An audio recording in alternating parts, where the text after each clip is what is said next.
একবিংশ শতাব্দীর কর্মক্ষেত্রে কৃত্রিম বুদ্ধিমত্তা এআই এবং আধুনিক ম্যানেজমেন্ট সিস্টেমের সমন্বয়ে আমাদের পেশাদার জীবনের খোলনলচে বদলে দিচ্ছে। গতানুগতিক দাপ্তরিক কাজ এবং সৃজনশীল লেখালেখির জগতে এটি একাধারে যেমন কিছু চ্যালেঞ্জ তৈরি করেছে, তেমনি দক্ষ পেশাদারদের জন্য খুলে দিয়েছে সম্ভাবনার নতুন দুয়ার। বর্তমানে অফিসের রুটিন কাজগুলো দ্রুত স্বয়ংক্রিয় ব্যবস্থার অধীনে চলে আসছে। Data entry, invoice processing, email sorting কিংবা সাধারণ রিপোর্ট তৈরির মতো কাজগুলো এখন এআই এবং স্মার্ট সফটওয়্যার দিয়ে নিমিষেই সম্পন্ন করা সম্ভব। এর ফলে যারা কেবল রুটিন মাফিক কাজ করেন, তাদের জন্য কিছুটা ঝুঁকি তৈরি হলেও এটি মানুষকে একঘেয়ে কাজ থেকে মুক্তি দিয়ে আরও উচ্চতর চিন্তনশীল কাজে মনোনিবেশ করার সুযোগ দিচ্ছে। এই বিবর্তনের ফলে প্রম্পট ইঞ্জিনিয়ারিং একটি শক্তিশালী নতুন পেশা হিসেবে আত্মপ্রকাশ করছে, যার নিজস্ব ওয়ার্কফ্লো বা কাজের ধারাটিও অত্যন্ত দ্রুতগতিতে গড়ে উঠছে। তবে একজন প্রম্পট ইঞ্জিনিয়ারিং এর সফলতার পেছনে সবচেয়ে বড় ভূমিকা রাখে তার ডোমেইন নলেজ বা নির্দিষ্ট বিষয়ের গভীর জ্ঞান। একজন অভিজ্ঞ কন্টেন্ট রাইটার বা অফিসার, যারা আগে থেকেই আবেদনপত্র, টেন্ডার বা ক্রিয়েটিভ কপি রাইটিংয়ে দক্ষ, তাদের জন্য এটি এক বিশাল আশীর্বাদ। প্রম্পট রাইটিং আসলে এক ধরনের শিল্প, যেখানে রাইটার তার ডোমেইন নলেজ ব্যবহার করে নিখুঁত কনটেক্সট ও টোন বুঝিয়ে দিতে পারেন। উদাহরণস্বরূপ, একজন সাধারণ ব্যবহারকারী হয়তো কেবল একটি টেন্ডার লেটার লিখতে বলবেন, কিন্তু একজন অভিজ্ঞ পেশাদার তার বিষয়ভিত্তিক জ্ঞান দিয়ে নির্দেশ দেবেন যেন লেখাটি পারসুয়েসিভ বা প্ররোচনামূলক হয় অথবা প্রয়োজনে অথরিটেটিভ বা নির্দেশনামূলক হয়। এই সূক্ষ্ম বোধ ও ডোমেইন নলেজের সঠিক ব্যবহারই এআই এর কাজকে আরও নিখুঁত এবং প্রসারিত করে। অফিসিয়াল ব্যবস্থাপনায় ইআরপি, যেমন ওডু, ইআরপি নেক্সট এবং বিশেষ করে স্যাপের ব্যবহার এই বিবর্তনে এক নতুন মাত্রা যোগ করেছে।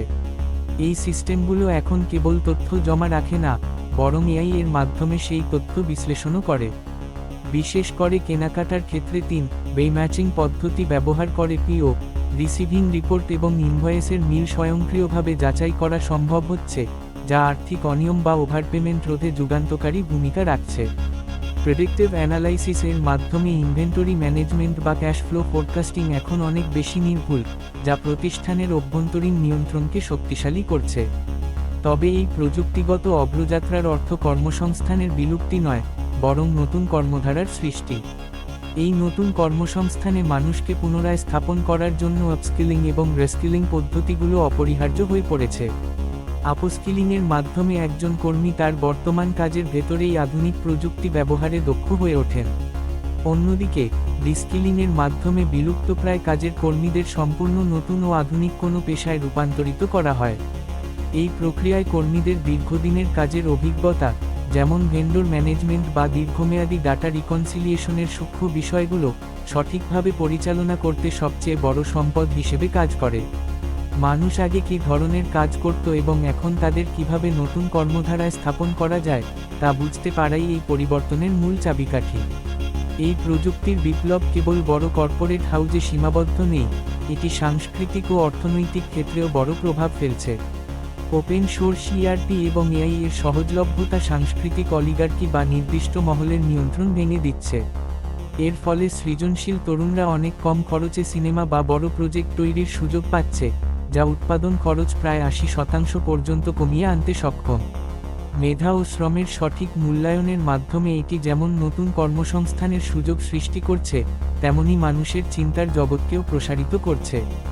পরিশেষে বলা যায়, এআই মানুষের বিকল্প নয়, বরং মানুষের বুদ্ধিমত্তার পরিপূরক।